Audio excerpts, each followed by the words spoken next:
Hello, gamers, and welcome to GameOverCast. We are back with what is going to be our season finale for Season 3.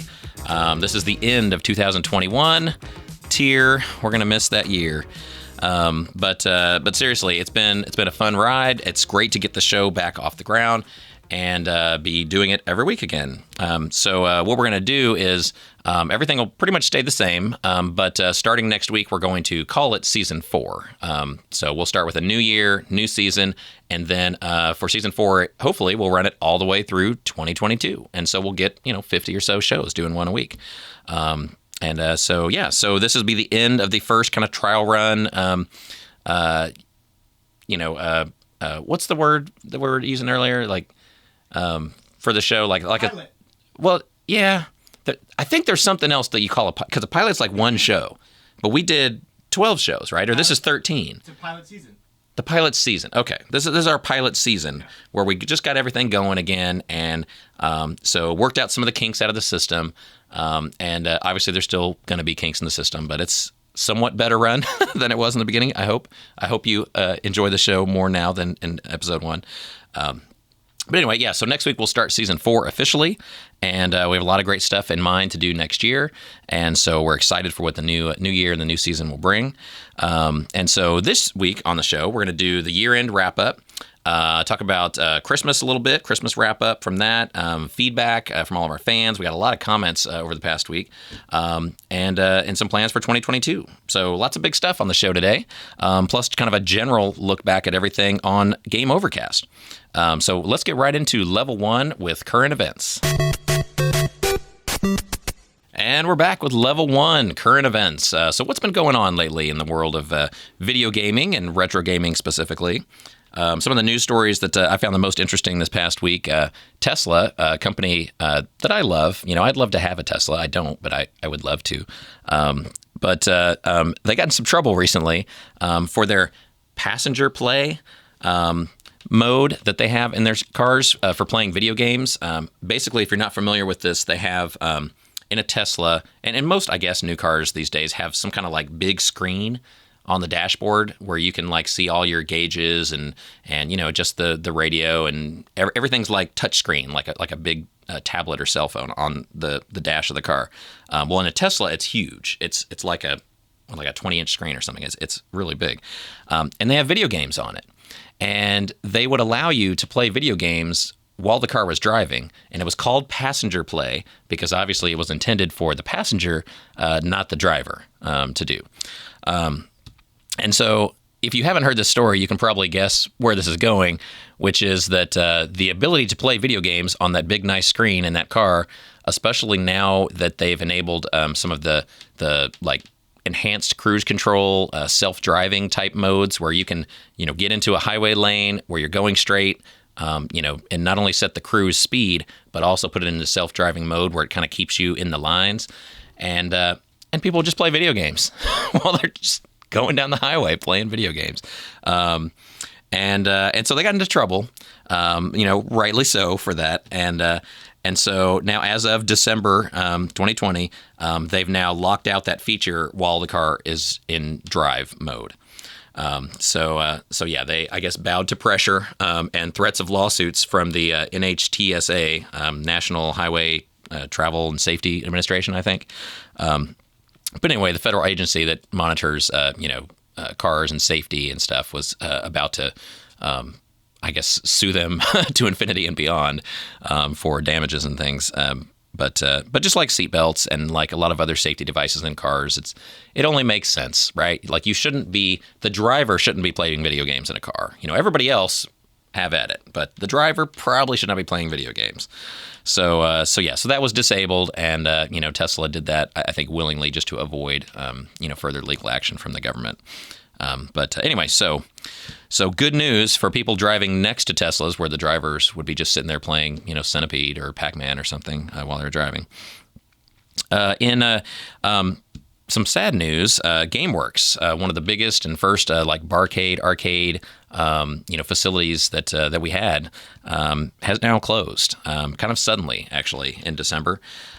So they had at one point, I think, 20 or 30 locations all around the country. They have shrunk a lot in the past few years. The sales and traffic at the arcades has been going down. COVID obviously wiped it totally out last year, and it's come back a little bit, but not enough, apparently. And so they were down to, I think, 6 locations left before December, and then in December just decided to pull the plug on the whole company. So now GameWorks is officially no more. RIP. It was a cool place. I'd been to the one in Seattle, and I think I'd been to one somewhere else. Was it Denver? I can't remember, but no, maybe Salt Lake City. I've been to the one in Salt Lake City, and that one closed, I think, a couple of years ago. But they were cool. It was like Dave and Buster's or Main Event or something like that. So kind of corporate-y, but still cool that there was a place that you could get food and drinks and play arcade games. And we should all support all those places, whether it's a big chain or a little chain, just because the concept of arcades is so hard to come by these days. And we want anyone that opens, big or small, to succeed and stick around. But yeah, they didn't make it, so they are now officially gone. So sad day for GameWorks fans. In other sad news, wow, this is going to be a sad day for news. John Madden passed away. Legendary football player, coach, commentator, and obviously the star and lead, the face of Madden football to all of us video gamers since the 90s. I think 1990 was the first John Madden football game. And then in 92, I think is when they started actually putting the year on it. And there's been a Madden football game, for every year, basically every year since.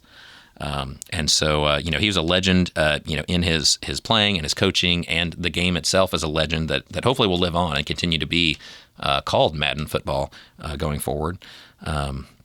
I don't know how that works with the likeness and the rights to the name, if EA will still have that now or not. I don't know. But so he died on December 28th, 2021. He was 85 years old, lived a long, full life, and was loved and respected around the world. So we're going to miss him.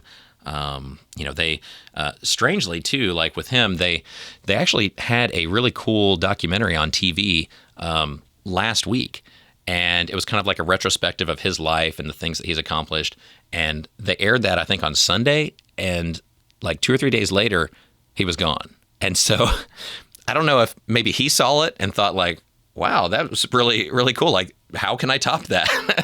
Or what? But it was just really strange that they had this great, retrospective on his life. And then he passed away that same week. So strange. But thank you to John Madden. You will be missed. I definitely loved playing Madden football back in the day, especially the Sega Genesis days of Madden football. I remember those were, I don't play football games as much now, but like back then, I mean, there was Tecmo Bowl and there was like Madden football, and those were beloved by me and my friends. And I remember on Madden football on the Genesis that, when they had like the effects of snow falling or rain falling, that I always thought that was so cool, because before that, like in the 80s, you play a football game, it was just pretty much they would all look the same. You'd have, green grass and stuff, and there wasn't much variation in the crowds or the stadiums or the weather. And, Madden football started to kind of change that, and they enhanced the overall look and feel of the game. And every year, every version of it got better and better and more realistic. Where nowadays you watch somebody playing Madden football on a current generation console, and it's hard to tell the difference between that and watching a real game on ESPN or something. It's very lifelike. So anyway, and also the I guess the Madden games that exist, all the older Madden games that are out there that oftentimes didn't in the retro market really have super high value, because they made so many of them, and so there's kind of a glut in the retro market of them. But at least for us, I can say like our online store this week with Madden football sales, we've been selling a lot of them. So I think people are trying to show respect and have at least some of those in their collections, where maybe before this they weren't as interested in football, but But getting a piece of history and something with John Madden's name and face and likeness on it from back in the day is really cool to have. So those make cool gifts and additions to your collection. So anyway, John Madden will be missed. Finally, we go to a happy story. So good news, everyone. Lego has partnered up with Sega to release a Sonic the Hedgehog Lego series. Yeah. So, and it's coming soon, actually. Maybe when you see this show, it's out. It's supposed to come out January 1st, 2022.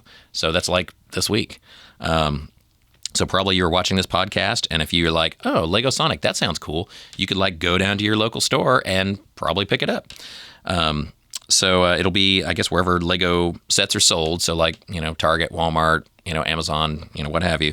But it has 1,125 pieces. It has Sonic and Dr. Robotnik figures, and it's like the Green Hill Zone. So it has like a loop-de-loop and the grass and some of the power-ups and things in there. And it looks really cool. It's just like a scene out of the Green Hill Zone game or level on the first game. So really cool news, and we're excited to see that. It's $69, so not too bad. Really for a licensed Lego set, that's actually pretty good. So anyway, excited about that, and that should be available basically now in your local stores. So that is it for national news, and so now we're going to go to level 2 with company news and see what's going on at Game Over Video Games right now. And we're back with level 2 company events. So what's going on at your local Game Over Video Games store lately? Well, right now, because it's New Year's time, you may be watching this on New Year's Eve or New Year's Day, New Year's weekend, but it's a kickoff to 2022. So we're doing that with a big New Year's sale, and because it's 2022, we're doing 22% off. Cute, right?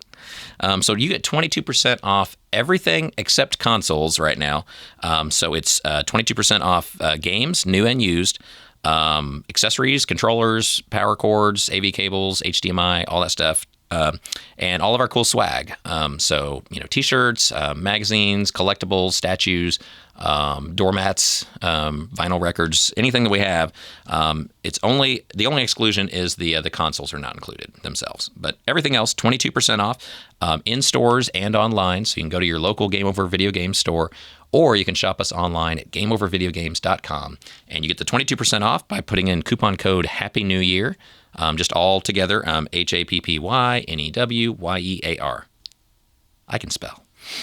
So yeah, Happy New Year gets you 22% off, and I hope you do have a Happy New Year. So that's our gift to you to start the new year off right. You got all that Christmas cash sitting around, and you want to know what to do with it. Well, I have something you can do with it. You can give it to us.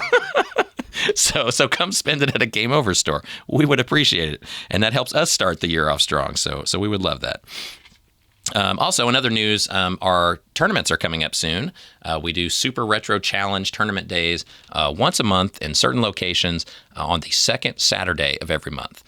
So that one is coming up next Saturday, I guess. January the 8th is the next one. And that'll be at our 5 tournament stores, which are the location in Bellevue, Washington, the location in Selma, Texas, near San Antonio, the one in South Austin on Lamar, the one in Houston on 1960 on kind of the northwest side, and then in Arlington, our big location in the Dallas area. So definitely hit those stores up. You can check their Facebook pages for details, what game they're playing, the sign-up times, and all that kind of stuff. But the events all happen on Saturday, January the 8th, and it's totally free. So just come out, have fun, meet some other retro gamers in the area, and just have a good time. So there's prizes if you win, no penalty if you lose. So enjoy.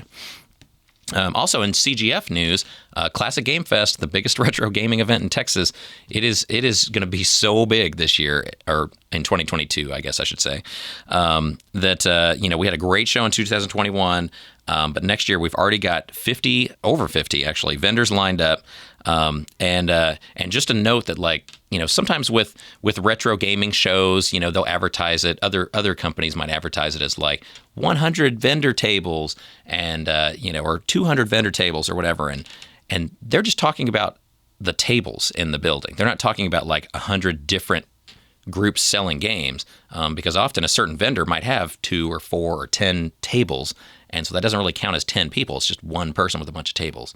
So, but we have over 50 different vendors already lined up. So there's probably already 200 tables at Classic Game Fest, and we're only half full. So we've got a lot of room left. But the vendor booth pricing goes up on January 1st. So if you're watching this show, like the day it comes out, there's still time to get your vendor booth application in and get your payment in while it's still at the 2021 rates, because rates do go up on Saturday the 1st. It's still very reasonable and comparative to other, retro gaming shows in Texas and around the world, around the country. Still very reasonable prices, but it does go up to that next higher level on January 1st. So get in now if you want to be at a good spot in the vendor hall and also get the best price on the booth. So that is it for Classic Game Fest. So we have more vendors, more space, more games, more of everything really at Classic Game Fest than most of your other retro shows out there. So if you want to be at the big one, sign up now, get a spot, get a great price, and be a part of Classic Game Fest. You can get more info on that at classicgamefest.com.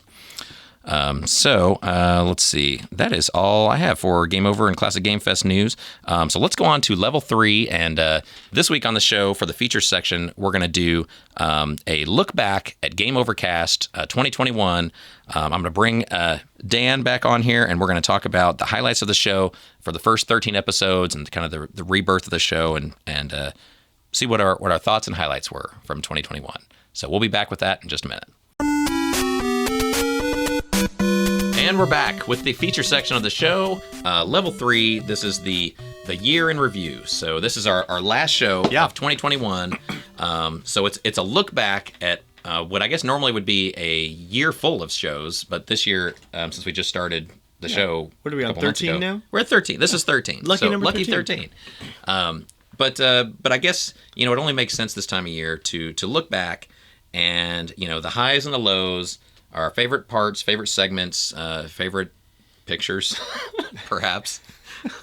Just all the highlights of the show from the year, and for anybody watching for the first time, just tell you all the cool stuff you've been missing, and you should go back and watch the older shows on YouTube or listen to the old podcasts. Yes. So see how it's kind of like self promoting to it's good to have a show that promotes other shows, so that if you've missed something, you got to go back and watch the other shows. And then you come up to this show, and then you get the look back show. Well, it's you like go in this cycle. Yeah. I actually was talking to it was one of your employees who had checked out a couple of the shows. Yeah. And I'm sorry. I know. I was just talking about how. What was their take on the show? No, they liked the show, but that's good. But all right. Shout out to that employee. Thank you. I was telling them that there's gags hidden at the end and in the middle of the show sometimes, and you have to watch the show to catch up. And he's like, "Oh, I missed some of that." So, so they turned the show on because it was their boss. Yeah. And then they realized, "Oh, this is crap," and turned it off. No, it's a long show. Sometimes you don't have time to finish everything you start. It's an hour. It's an hour. Yeah, an hour's a long. Do you know how much I make an hour? Well, you do actually. I do actually. Anyway, so you're back. What was the first? What's funny is I have 54 employees right now. Yeah.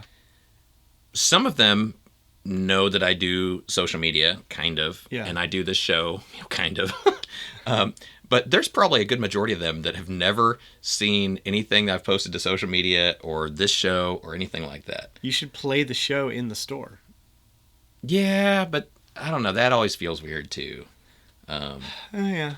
I don't know. And also it's timely because I talk about news and current events, and it would be, unless I could update it every week, it'd be hard to play it. Just put it on loop. Your employees would love that. Yeah. It's like the thing GameStop when they have the newsreel. Yeah, they would love to hear me say the same thing over and over again every day when they come into work. So they would learn to hate my face and my voice if they don't already. It's conditioning. Yeah, brainwashing.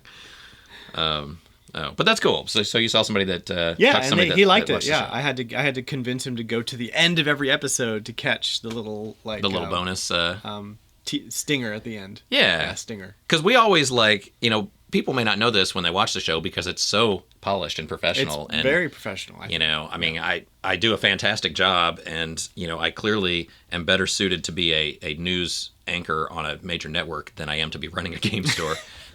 or maybe the reverse is true, but I mean, happening? they just have no idea that we do this part. So Yeah. I don't know. I guess we need to raise awareness in our team and with customers out there. But anyway, that's good that somebody saw it. Yeah. So year in review. So we started. When did we start the show? Did I write that down? Oh, September 30th was our first show. Yeah. So we brought it back in September. So it's been September, October, November, December. It's been 4 months, even though September was the end. We started talking about it early September, like late August. You were like, hey, like, I want to do this thing. Are you available? Whatever. Yeah. And then I was like, yeah, let's do it. We did a bunch of planning. And then I said, hey, I'm going on a 2-week vacation now. So our first episode will be the end of September, like a month later. And you were very gracious about that. You were like, no, that's cool. So, yeah, it's the kind of thing that, like, I've never really,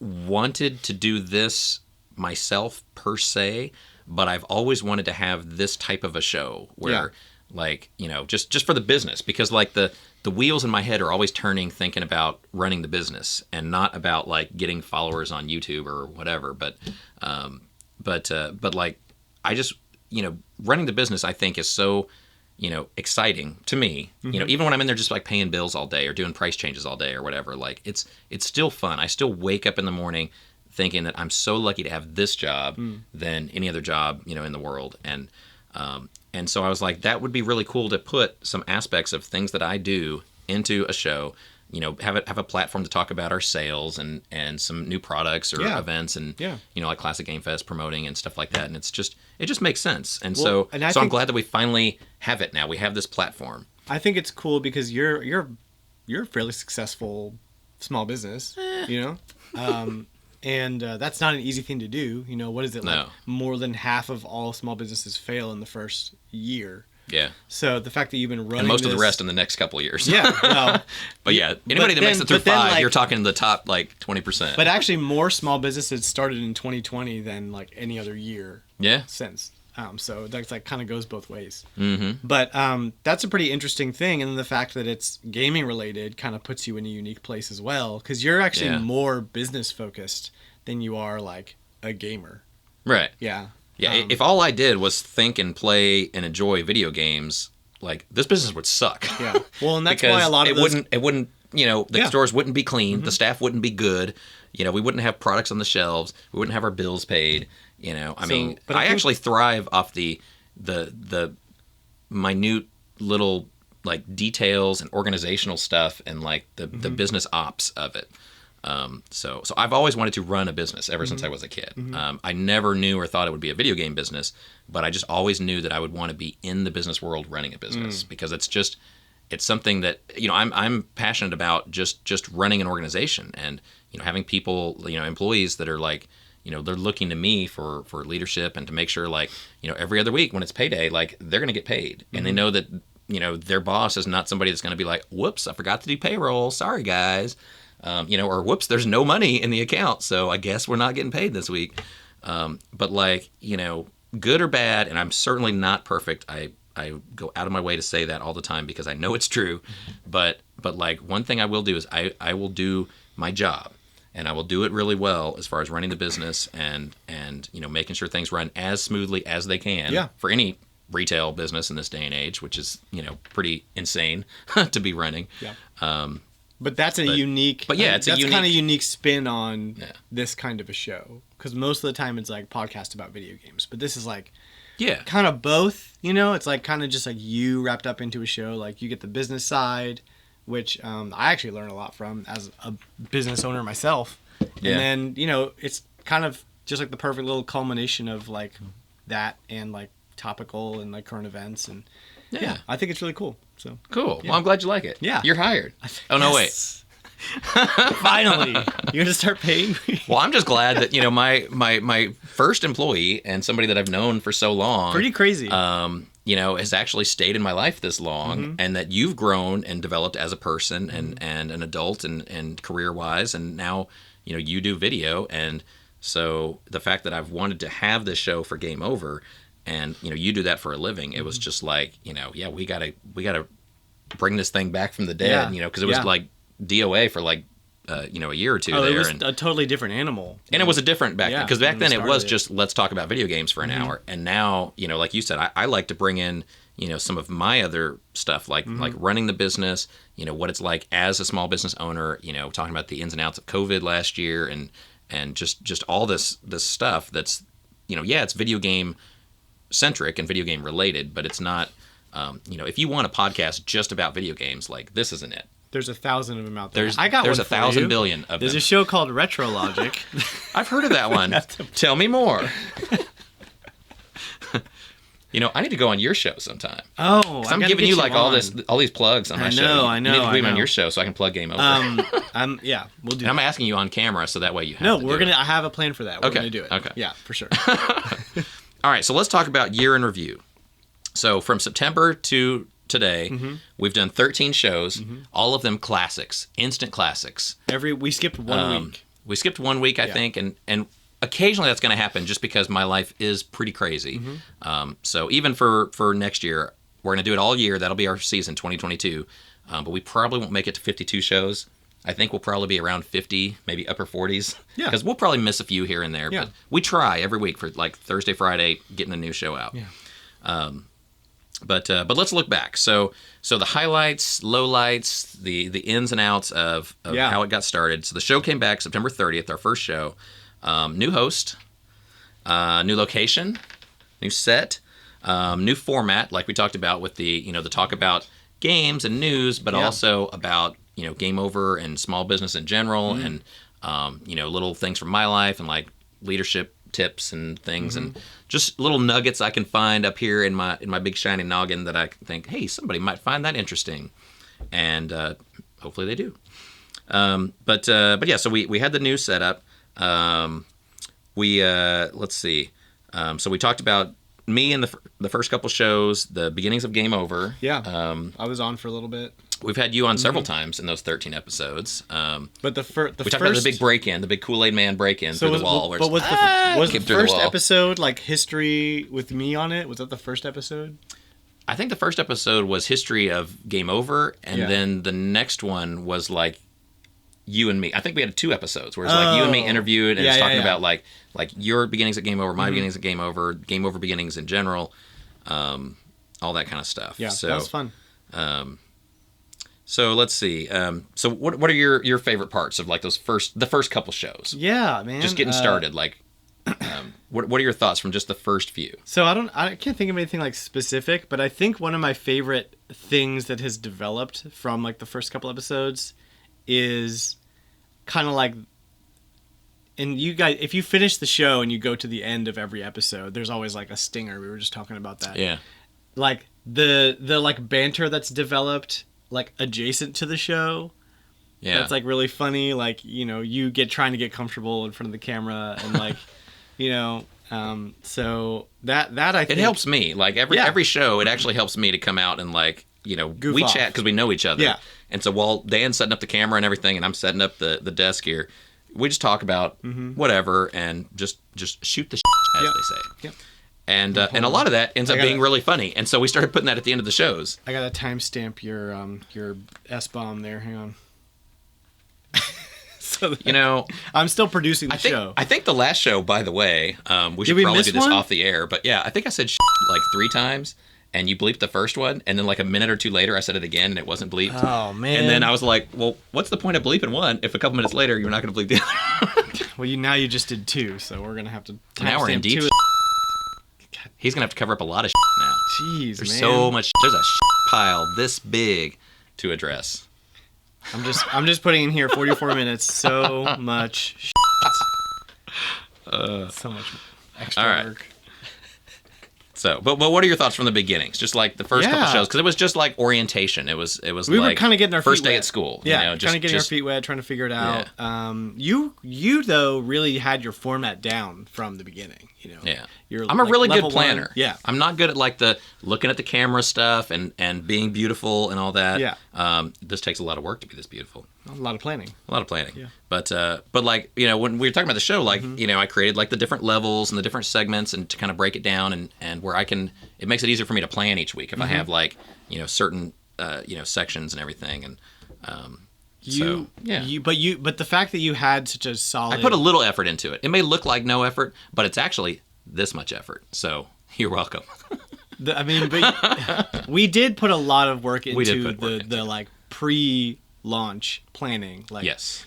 The original concept of the show was different, and then like we kind of evolved it into like, okay, excuse me, just David, and we're gonna hear the segments that we're gonna have, and then you work on your like this isn't a little bit of work. You put work into every episode, So I don't want to, and every episode's been like this. It's not like you started out, flying off the seat of your pants. You come in prepared. I mean, I could talk into the camera for an hour, and I can get going and ramble a little bit.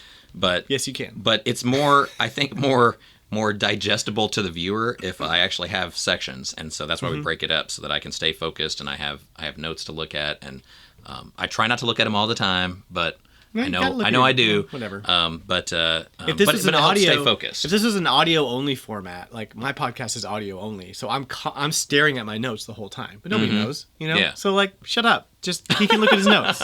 Leave him alone. Let the man work. All right. But this is a podcast too, though. So I mean, some people are listening right now to the audio only portion, and so they have no idea what I look like. So for them, you should imagine like Tom Cruise in The Firm, like that age, that good looking guy, good hair. I don't know what that movie is. You don't know The Firm? No. That's like when he was like a business guy. He was like a lawyer. Yeah. What year was that? It was a long time ago. How about, I guess it was like late 80s. How about Chris Pratt in Jurassic World? Picture a slightly older Chris Pratt with the muscles and abs taming a velociraptor. That's what the show is. Yeah. Well, sadly, somebody that people used to always say that I look like, that's a more modern reference that you'll get, is The Office. Has anybody seen The Office? Of course. Like, everybody knows The Office. Who in The Office do you look like? Who do you think in The Office I would look like? I don't know. Toby? Oh my gosh, it's Toby. Remember the HR guy? Yeah. Because there's something about the face, and like I know I shave my head now, but like if I had just a little bit of hair on the top, he has a little bit of hair, but it's thin and it's kind of like a. I think you both have the like tired, hairline like mine, tired eyes, like. Because being an HR manager is just like owning a business. It's like a thankless, tiring job. And you know what's funny too? That people always kind of hate on those kind of people. Funny too, and I might be getting this totally wrong, but I think the actor that plays Toby is also like a producer or a writer on the show. Oh, like, I don't know. He's a pretty big deal. As far as like The Office goes, like back behind the scenes. Oh, I didn't know that. But what a fun part to play! Like the most annoying, like like and Michael's reaction to him is classic. But early GameOverCast. What were we talking about? Okay, so the early years. So we talked about the opening of the store. Had our big Kool-Aid Man break-in the opening weekend. That was fun. Then let's see. We shortly after that in October we went into the 16th anniversary of Game Over. Yeah.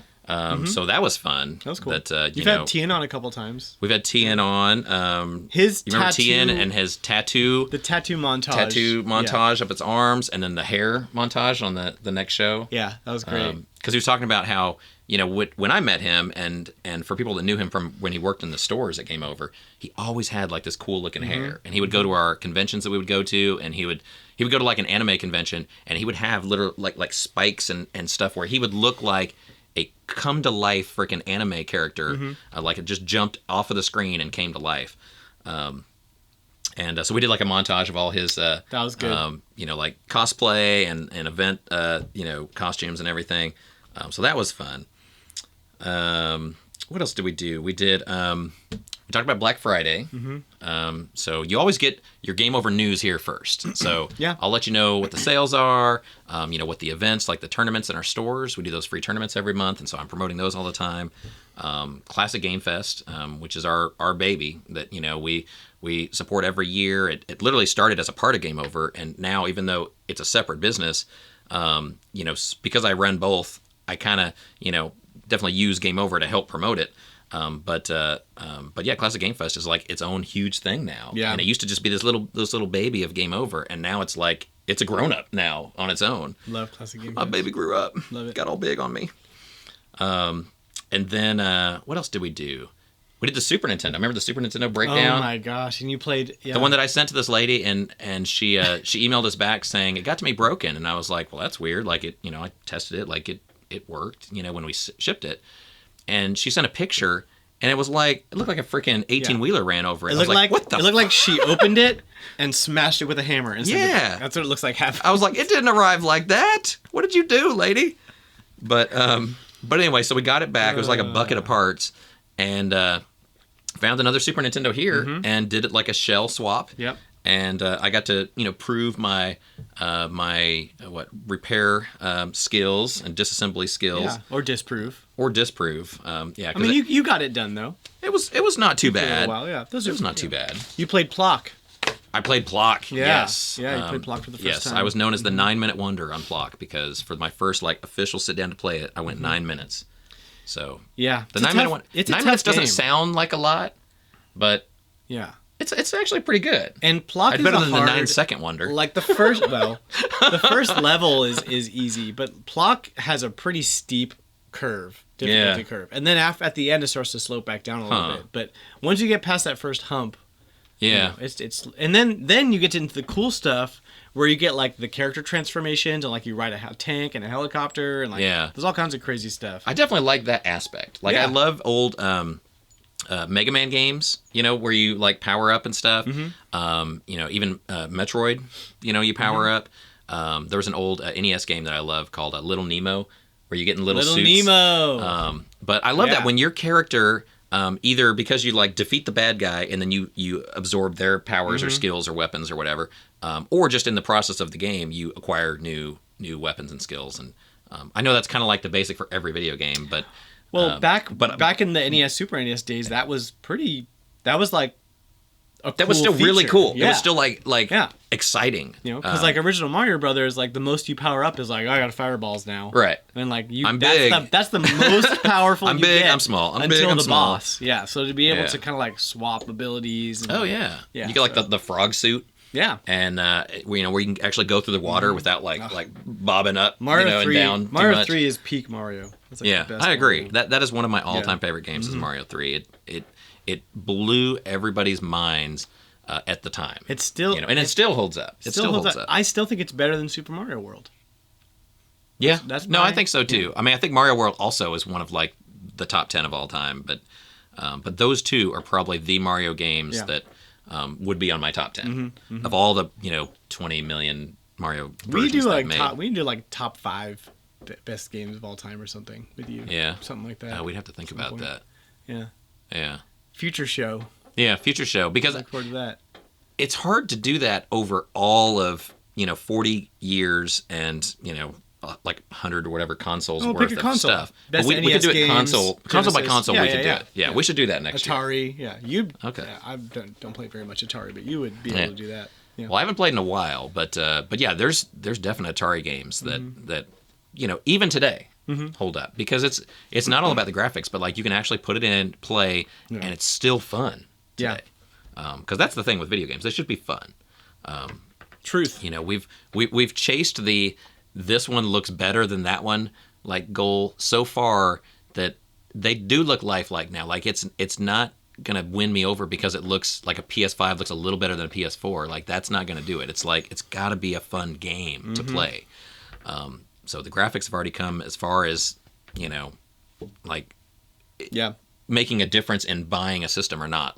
I get it, they're good graphics. Okay, but the game should be fun and innovative. And the suits and stuff back then, what are they doing now in current games to make them reinvented from just it's the same it's Grand Theft Auto but slightly better graphics, and it's a shooter, it's Call of Duty, Black Ops and 7 or whatever, and it's is it that different really, or it's just more levels of the same game? Yeah. Anyway, I don't know. They gotta make money somehow. They gotta make money, so they'll put them out every year. But would it kill you to do something different with it? I don't know. Okay, so we talked about conventions, talked about COVID. Yeah. There weren't a lot of conventions last year, but... that was a pretty great episode when Tian came on and kind of ranted a little bit. That was pretty entertaining. Well, we just got back. That weekend when Tian was on, the weekend before, we both did a convention. Like, I set up one in Dallas and he did one in Seattle. And the Dallas one, like, it was newer and kind of smaller, and like, but everything went really smoothly. Yeah. And his in Seattle just did not. And it was like, everything went wrong. Like, our booth placement was wrong. It took us, like... It took us months to get the booth confirmed and the payment in. Oh my gosh. And they rolled over our payment from like years ago, and then even though it's still barely coming out of COVID, like they actually raised their rates, and so they said they would roll over our booth when they canceled last year, because everybody canceled in 2020, but they rolled over our booth. But then because they raised their rates, they said we still owed them. You know what I mean? Because they rolled over the dollar amount, not like you had a booth, so you get a booth. They said you had X amount of money, and now you can subtract that amount of money from what the new booth cost, which is more. So we had this whole like argument over $50. Like, so it was like, are we paid in full? No, you still owe us $50. And we're like, but you rolled the booth over. So how can you roll the booth over? You're going to give us like, you're going to cut out a little corner of our booth that's not ours because we didn't pay that extra $50. Right. You know, and I don't know. So we had this whole thing, and like communication was bad. They didn't. Tian would email them over and over again. They wouldn't email back. And they placed us literally when you like walk in the front doors of the convention. They placed us all the way in the back, all the way in the corner. Come on, man. It was like, dude. And so it was pretty bad. It was pretty bad. And but it's like that sometimes. Like convention life, it can be really good because you can make a lot of money as a business at a convention. But it's also a lot of headache, and a lot of fans don't know that how much work the businesses put into, like, you have to spend so much money to buy the booth, you plan the booth, you build out the booth there, you bring all your inventory there, price it, set it up, merchandise it, you set up basically like a mini store in the convention hall, you know, and then you got to staff it all weekend. Some of them have long hours where you're like standing on the floor behind your little 10 by 10 table or whatever, standing there. You can't really sit, but standing there for like 10 hours a day for like 2, 3, 4 days. And at the end of all that, if you don't make enough money to, you know, like justify it, then you're like, man, we just spent so much money, so much time, so much effort, and we're getting like we lost money, you know, on a show. So they can be really rough doing conventions. Made for good content, though. Made for good content. Yeah. So lots of stories. I mean, it's as many stories as I have about Game Over the years. Yeah. Tian has about conventions over the years. Right. Yeah. So we'll definitely have him on in the future too to talk about different things. So what else did we do? We talked about moving the store. And we're moving the Houston store. We've done that before in South Austin. We moved that store last year, I guess. And so now we're in the beginning process of moving our Central Houston store. So it's not moving far; it's moving like 4 doors down in the shopping center. So same building. Yeah. We're just taking the sign from here and going to put it up over here, and then move the stuff.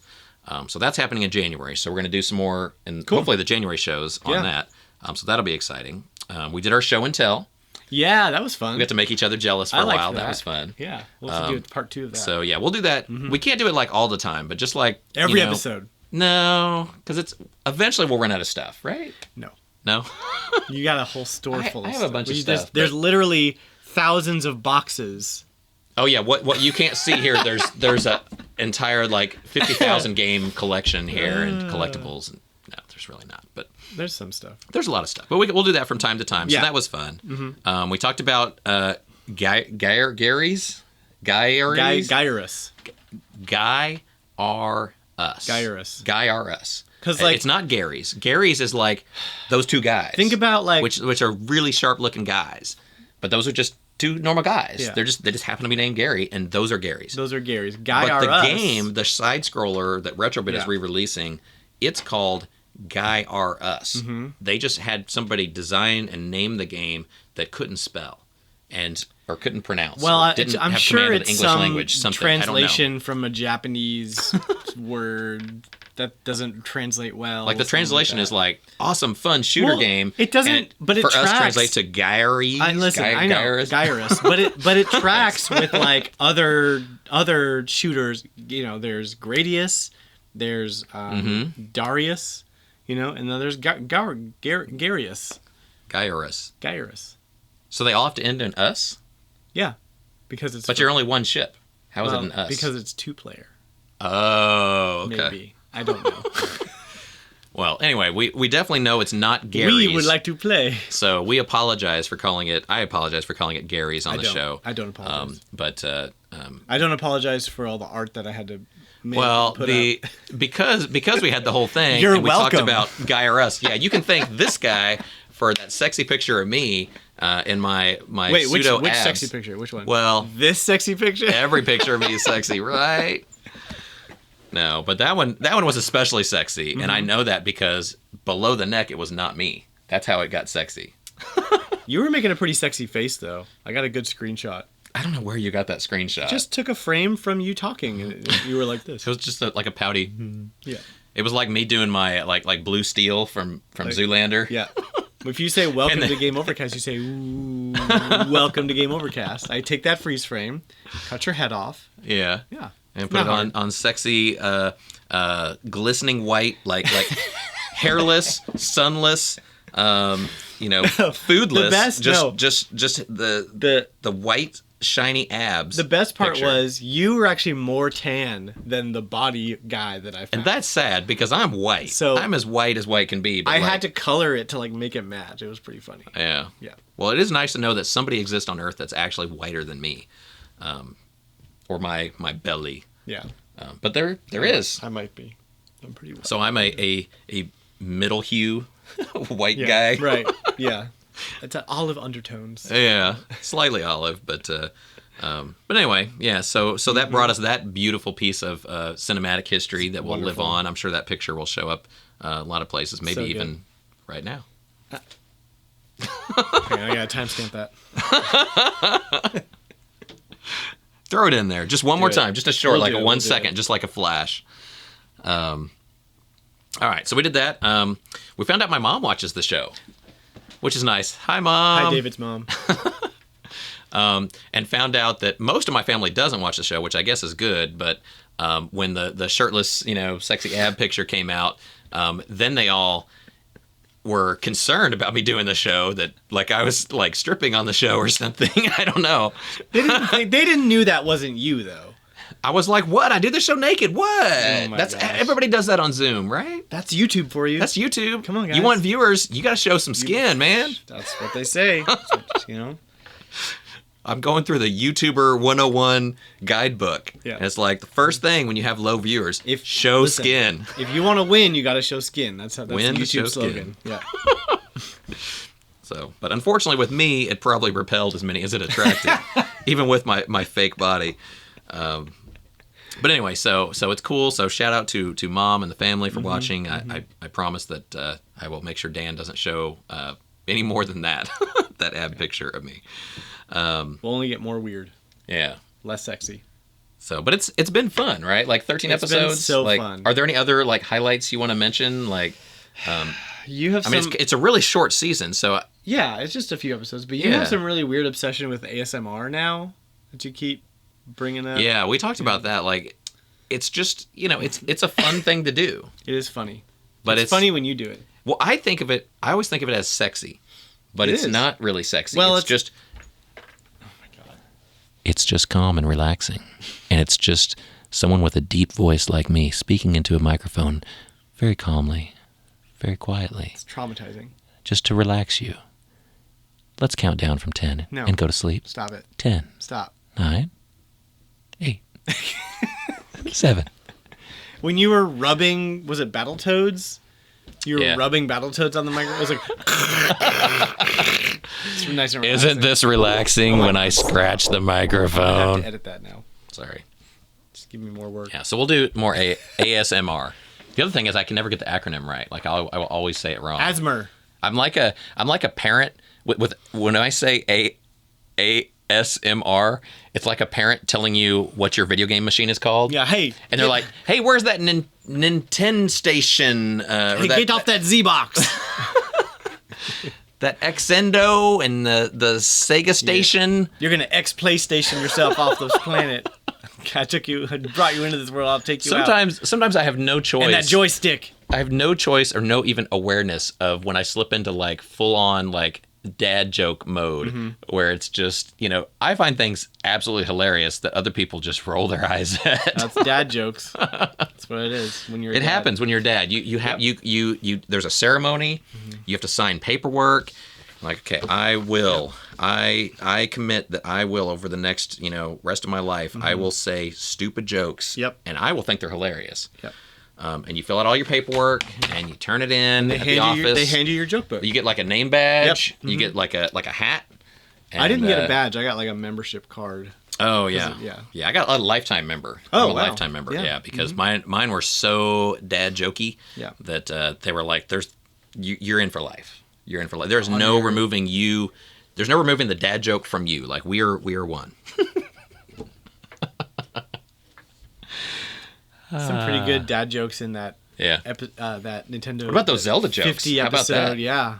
Triforce. Triforce. That was pretty good. It's good. Yeah. So anyway, but I think that's all the highlights I can think of. I mean, that's kind of in a nutshell what we've talked about for 3 months. Short pilot season, which is a thing that exists. I promise. Short pilot season. But yeah, next year we got some fun stuff planned, some good ideas. Stuff. We'll try and do more videos, on site, like in stores, interview some employees, interview some fans, interview some, of our like maybe vendors. Yeah. Go walkthroughs on some of the other stores. Oh yeah. Because we have other stores. We did the walkthrough of the museum here at the Austin store, which is really cool. But in some of the other cities, we have museums too, and set up, and different like we do consignment with local artists, and we have some really cool like consignment art for sale in our stores. So there's definitely a lot of unique aspects to each of our stores that we, hopefully we'll eventually be able to focus on and highlight each of them, in future episodes. Yeah, for sure. So there's a lot of content yet to be done. Yep. We have a long way to go. We're only beginning on this journey. So anyway, but thank you for watching and thank you for listening. And I'm actually sorry to the people who listen on the podcast because it is a podcast, but if you're listening audio only, we do a lot of visual gags and visual stuff. We do. And so it may not be as exciting. I need to listen to the audio only version sometime just to see what it's like. Yeah. But you might be confused on the audio portion at times. It's still the content is still good, I guess. The only thing I could think of that specifically doesn't work as an audio medium is when you're playing a video game or when you're like building a Super Nintendo. Yeah. Those two things are pretty that whole season was like not very audio friendly. I need to do one show where it's just for the audio people. Yeah. Where there's no visual stuff at all. Well, that's pretty much most shows. I mean, not every show has. Yeah. I guess I don't know. I guess it's kind of 50-50. Like show and tell wasn't great for audio. Yeah. Showing off the museum wasn't great for audio. But even this show itself is fine for an audio listener. So yeah. You can still listen to it. And You're get welcome, something out audio of it. listeners. So we do try. So anyway, so we got a lot of stuff in mind, and we're always open to ideas for next year's episode. So if you have any great ideas for what you'd like to see me do on the show, or what you'd like the show to do, or us to do, reasonable, fun ideas, let us know. You can email me at podcast@gameovervideogames.com, or you can comment on the streams, on the podcast streams, any of them that allow comments, or on YouTube or social media. When we post the new episodes, you can always comment there, and we try and see all the comments and respond to them. But yeah, give us your thoughts, give us your ideas. What should we do? What would you like to see? But thank you for watching season 3. It's been a blast, and get ready for season 4 starting next week. So we are excited to be moving forward with a full year of shows. Woo! So it's going to be quite the year. I have a feeling. 50 some odd shows. 50 episodes. Oh my gosh, wow. I can't even imagine doing 50 shows. Yeah. But wow. Yeah. Okay. Sweet. Well, cool. Well, let's go on to level 4 now. And thank you for joining me, by the way, Dan. Yeah, absolutely. And definitely check out Retro Logic Podcast.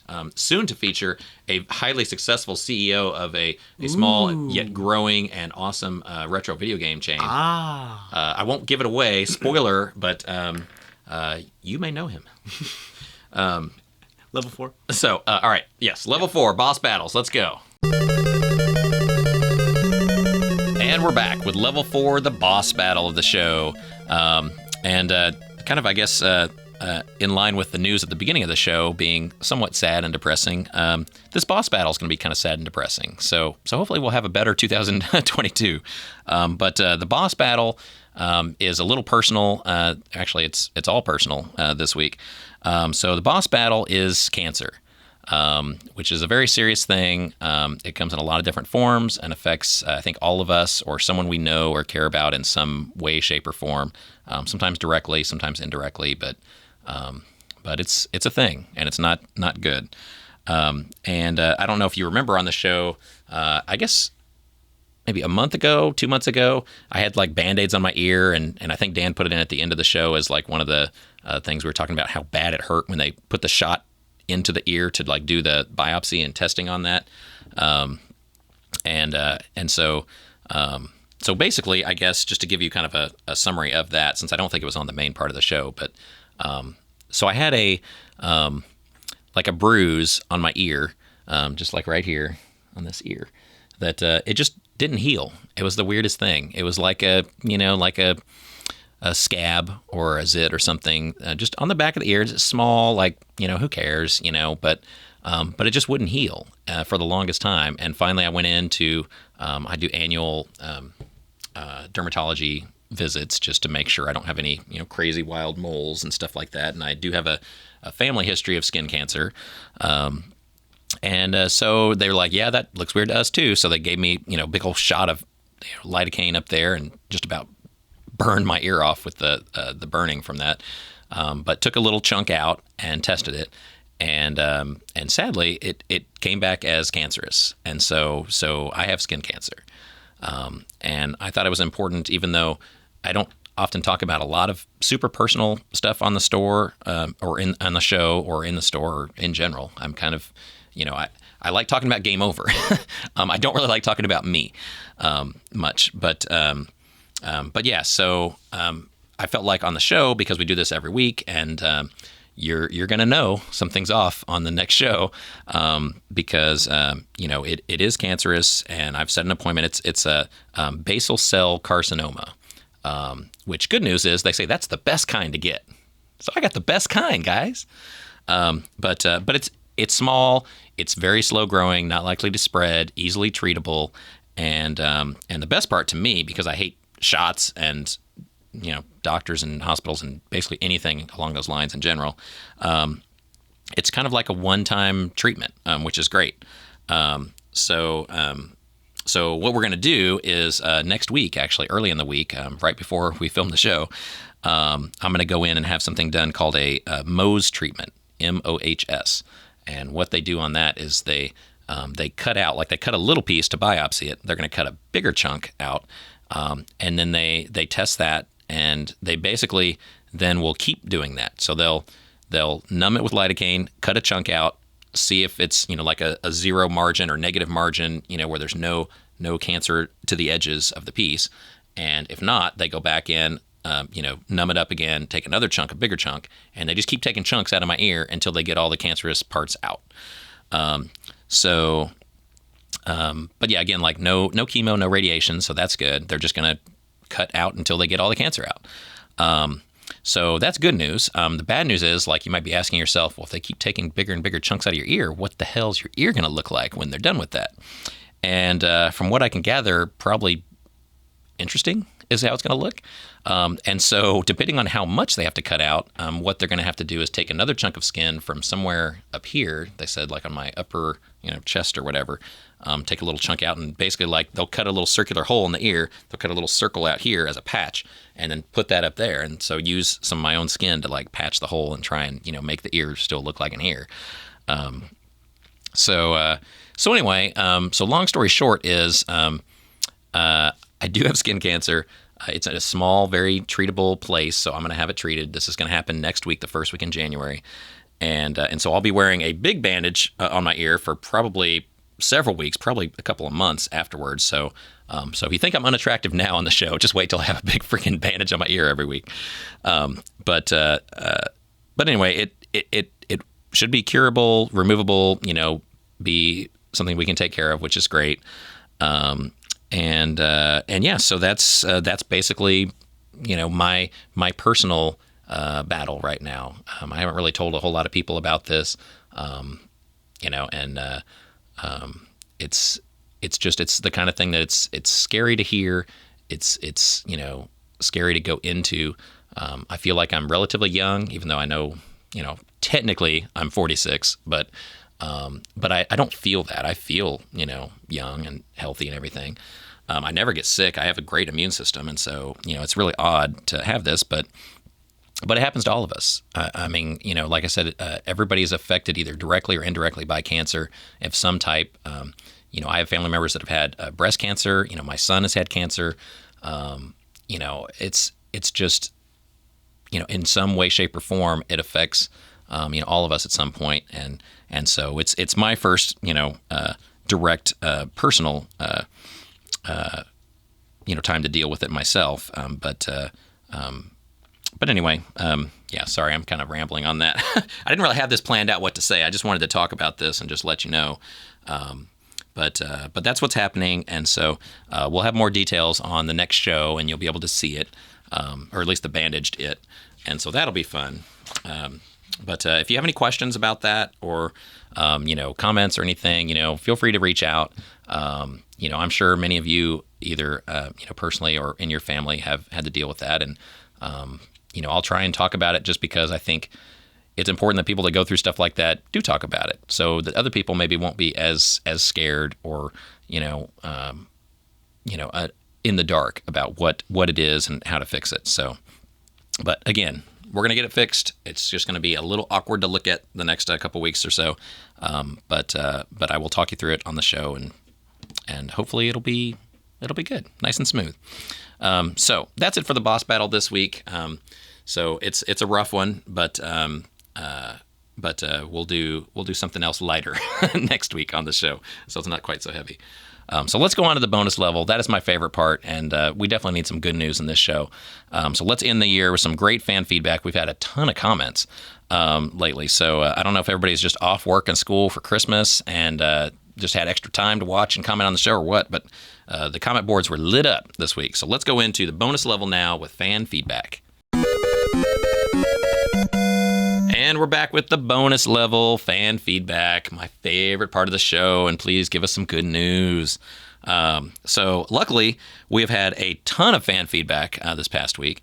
Like I said a little while ago on the show, that I don't know if it's the holidays or what. Like, everybody is they're home, they're watching the show, they're commenting, they're enjoying it, and so it's great. So we have tons of stuff to talk about. So we got, let's see, first comment, Gameplay Lick said, awesome video. And they comment all the time, so great. Thanks for watching the show. I'm glad you like it. Adam commented that he was glad Tien is not dead. Me too. I love that guy. But apparently a lot of people know Tien from in the stores and now don't see him very much, even though it's ironic.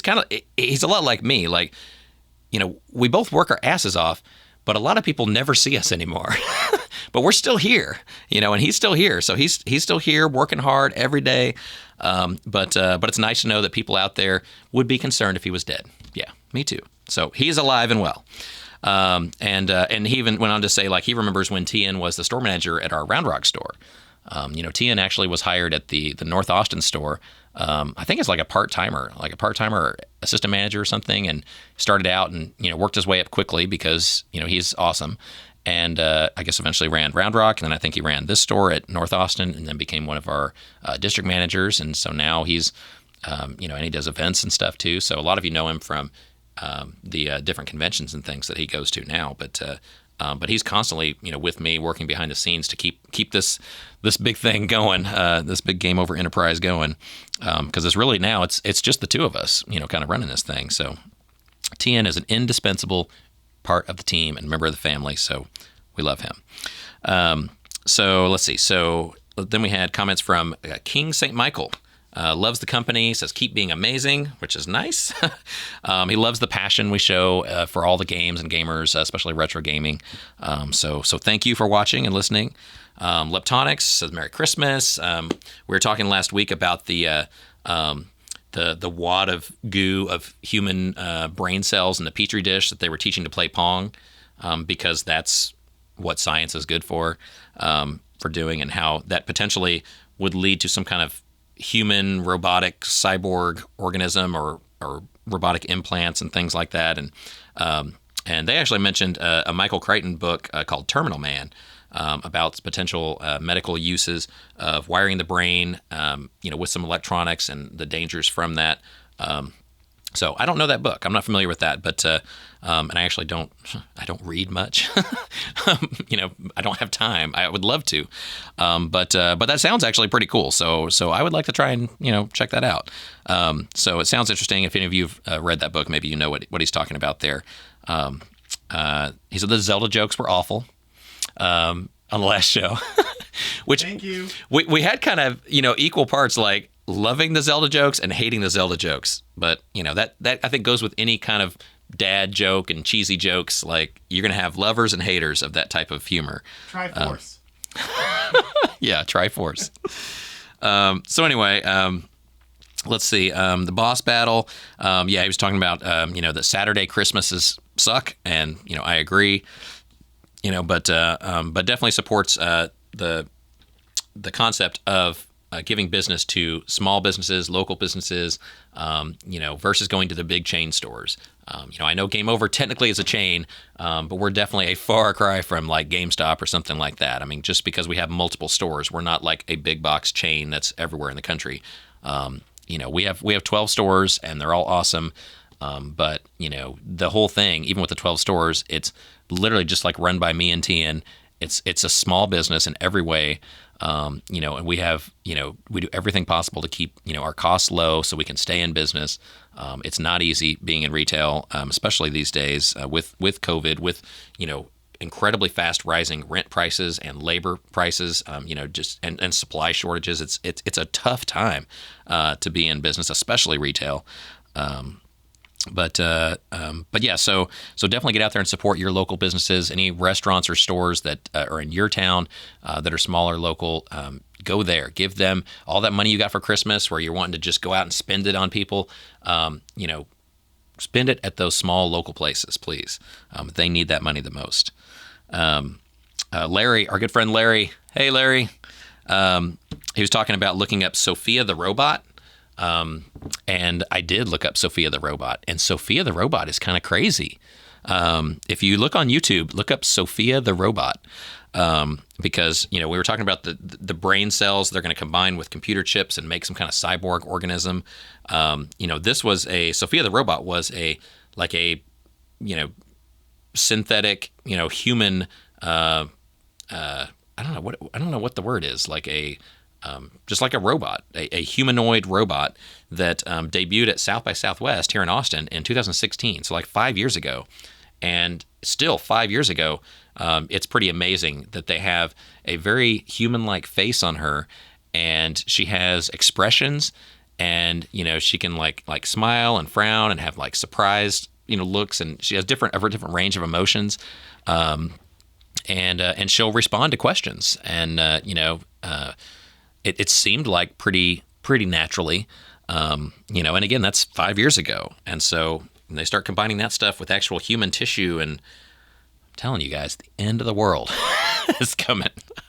Crazy stuff. But anyway, if you want a funny / scary look at a robot, look up Sophia the robot on YouTube. Let's see. We got some more comments about the Zelda jokes. Loves them, all of them. So that's good. And let's see. This is from Larry, too, that he had a copy of Marvel vs. Capcom 2 on PS2. So we were talking about like cool things in their collection from show and tell, and like Christmas gifts and things like that. And so he has that. And Marvel Capcom 2, or any of the Marvel vs. Capcom games, are really pricey these days. So that's definitely a great one for a collection. So definitely hang on to that. The value on those, I think all of them are worth over $100 now. It just depends on which specific title and platform.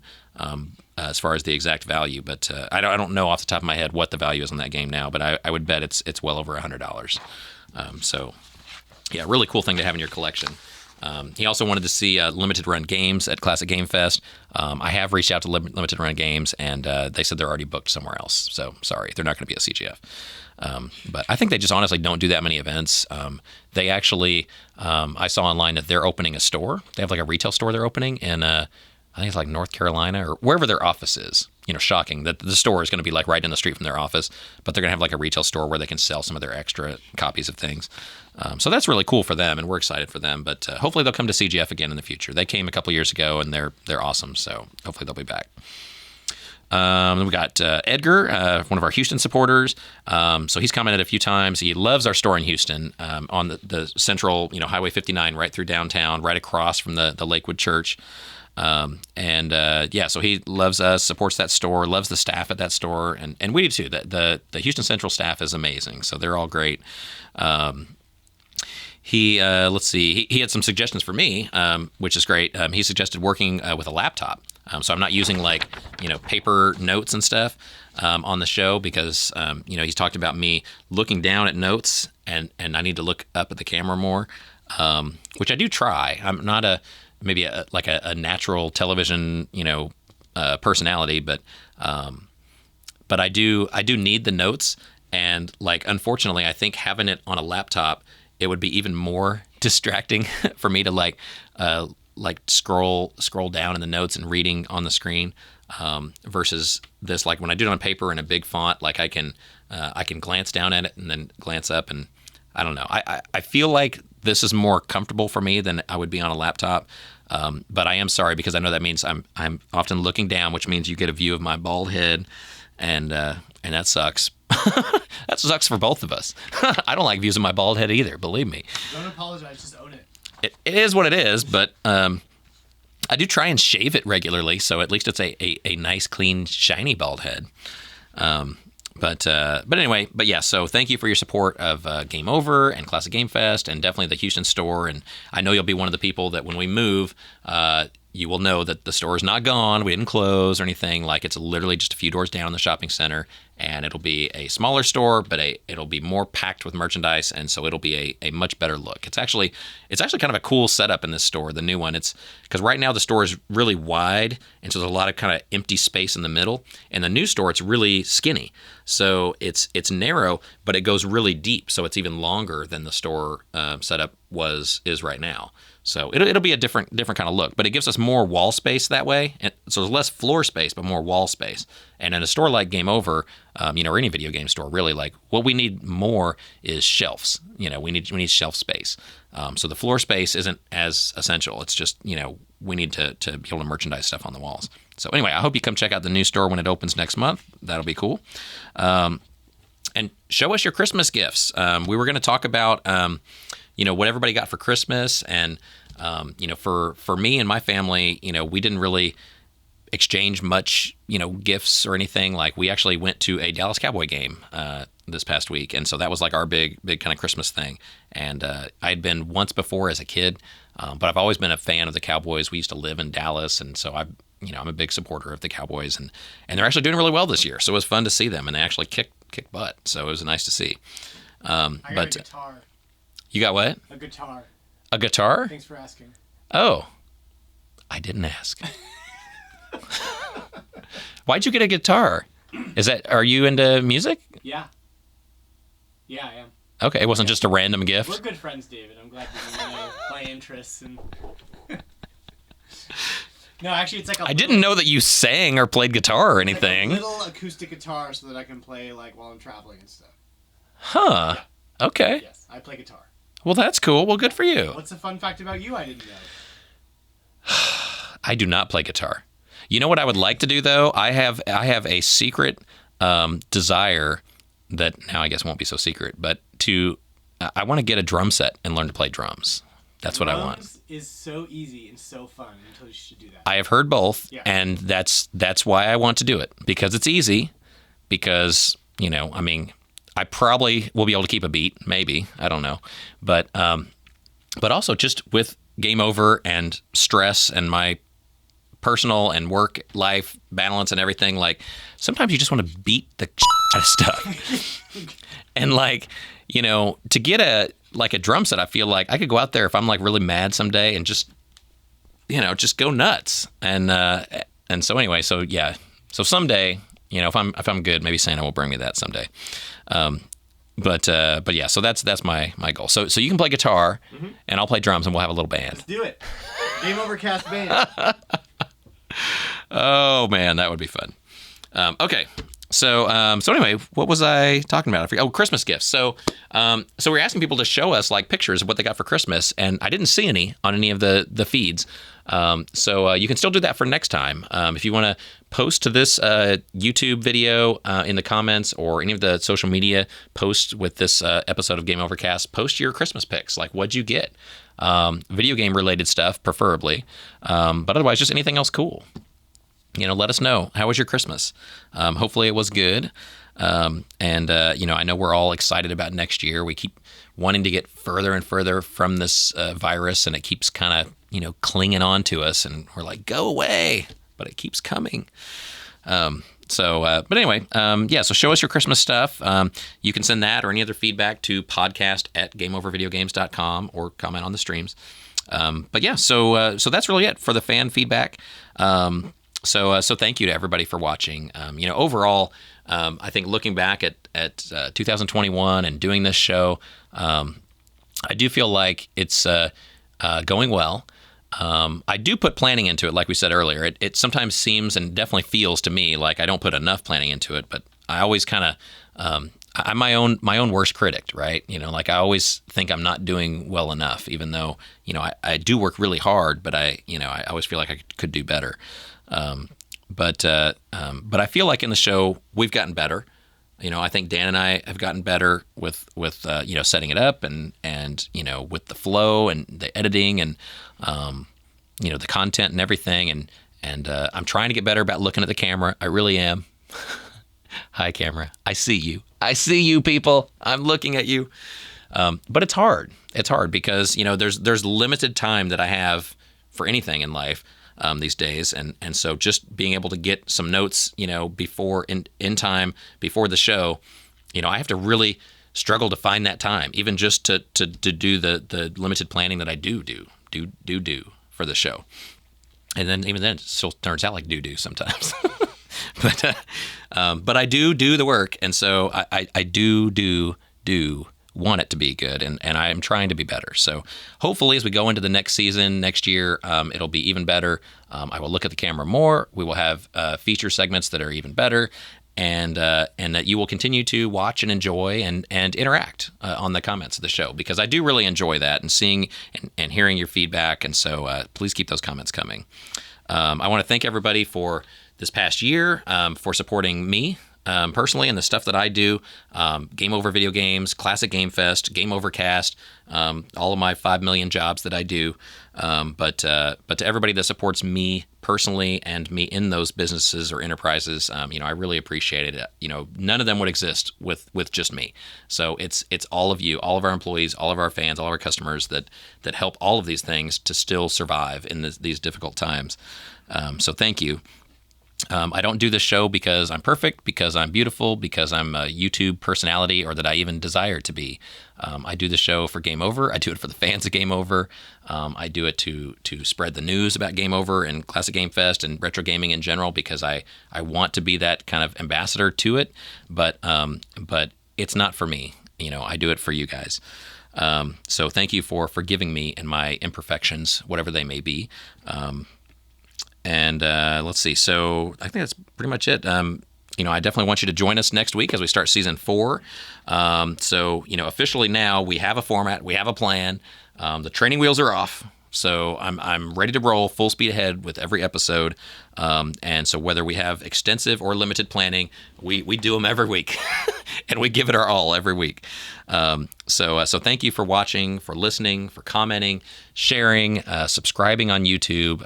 That's the best way to find out when those new episodes go up, is subscribing on YouTube. So I don't think I've said this yet, but click that subscribe button. That's what people say, right? So subscribe to us on YouTube and be sure and comment. Let us know. Did you like it? Did it suck? What would you like to see on the show? Give us feedback. We make it better when you comment. If you just sit there silently and talk about, under your breath about how ugly I am or how bad the show is, it doesn't help anybody. So give me some input. I hope you all party safe this weekend with the new year, especially with, COVID is still a thing. So if you're out in a big crowd somewhere, please be careful, get vaccinated, and be safe. party safe. Stay home, play video games. That's the best thing to do. Get some retro games, get your loved ones and friends around, and just have a small gathering at your home. That's the best way and safest way to do it. So I hope you have a great week, and I will see you next time with the brand new season, Game Over.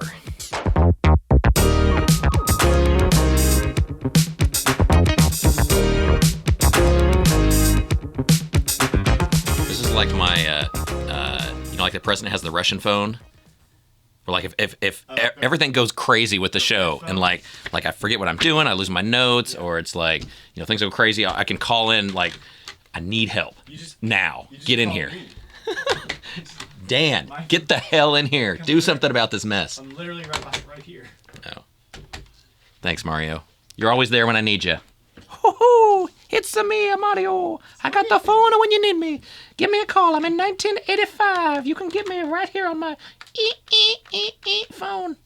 As a third generation. It actually looks like you would turn the dial, like clink, clink, clink, clink. That's actually a cool design. But it's not. It's touch tone. It's modern touch tone, like 90s. But in the 80s, you had to turn this little wheel like you're. Did you have phones like that, or you're too young to have phones? My grandma did. Your grandma did. We had a phone. It was like this, a desk phone that had the buttons right here, or the dial right here, and you would turn it, a wheel. You put your little finger in the little hole, and you turn it around, and it would go clank, clank, clank, clank, clank, 8, clank, clank, clank, clank, clank, 7, clank, clank, clank, clank, for each number. 9 years to put in. By that time, they invented something better. By the time you finish dialing the number, they're like, hello, we've invented touch tone now. Yeah. Goodbye. Use that. Try again later. Oh, man. What are we going to do, Mario? I don't know. I got to make sure my head's not too shiny. Do some powder? I'm going to. We don't really have haters on this show, but but there is one guy in Houston that a while back was like didn't really like the show, but the Houston store is cool. Like, those people are cool. Yeah. Kind of like they should do a show, but I don't know. So I'm pretty sure it's the same guy that commented again and said, he was giving me some feedback and said, I'll mention this at the end, but he was like, yeah, you need to not look down at your notes so much, because then we just stare at the top of your head. Yeah. Which is, I understand, not a pretty sight. It is what it is. I was joking. I'm going to draw like a smiley face or something up there someday, or wear a hat. I don't know, but again, it was so funny. Another comment, it was like, basically, yeah, the Houston store is really cool. Like, those guys are awesome. But you look down a lot, and you read notes, and and like, clearly my head is not the most attractive thing to look at when I'm reading something down here, but I don't read everything. I try and look at the camera. That's just funny. I try and make sweet love with my eyes to the camera, and sweet audio love to the microphone with my voice. Wow. But it's not easy. It's not easy being me. I don't do this show for looks. I don't do it for fans. I do it for the love of Game Over. I kind of do it for fans. I do it for fans of Game Over, but you don't have to like me or like the way I look, because I just am what I am. But it's like an old Bugs Bunny. Is that Yosemite Sam? Like, I am what I am. Isn't that Popeye? No, that was like Yosemite Sam. Wasn't it? I'm going to Google it now. Pretty sure it's Popeye. I'm so old. Ah! Well, you should know then. But I haven't seen a Bugs Bunny like the Yosemite Sam, right? Like, I'm hunting wabbit. Ha ha ha ha. Does that sound familiar to you at all? Popeye. No. Yep. Right here.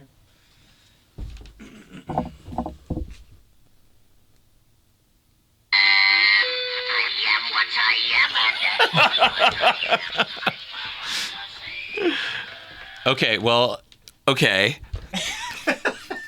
So I know what you showed me there looked like proof that I'm wrong, but I'm going to go out on a limb and say that I'm still right, and that it was still said in Bugs Bunny also. And in the like, I'm pretty sure the character's name is Yosemite Sam. He's like the rootin' tootin' cowboy guy with the guns, and he's always trying to get Bugs Bunny, and he puts like TNT in his little bunny cave or whatever, and then blows it up to try and blow him out of the ground, and he always tries to kill the bunny, but then the bunny always gets away. Okay. So you think Elmer Fudd said, "I am what I am"? No, not Elmer Fudd, but the Okay, well, Elmer Fudd is the hunter That's the old like ha ha ha. I'm hunting wabbit. Yeah. Ha ha ha. Yosemite Sam is the cowboy. He's like the pow pow pow pow. Yeah. So who said I am? Yosemite Sam. Pow, pow, pow, pow. He said it. Yes. Okay, I'm gonna Google that now. Do Yosemite Sam. What I am. What I am. We'll wait. That'll be a good way to start the show. I'll look at my notes now so I don't look at them on air because people like it when I look into the camera with my sexy eyes. You're wrong. He never said that? No. No, you're thinking of Popeye. I am what I am. Okay. Well, I did watch Popeye too as a kid, so maybe I'm conflating. I don't know. I think that's the thing. I didn't watch Popeye. I watched Looney Tunes. Yeah, Looney Tunes, yes. Okay. That's not Looney Tunes. Whether it was Popeye or not was just a good guess. All right, fine. I think my dad. So your dad and I are a similar demographic. That's nice. Yeah, he's like 70 though. Okay, we're not even close. I'm not that fucking old.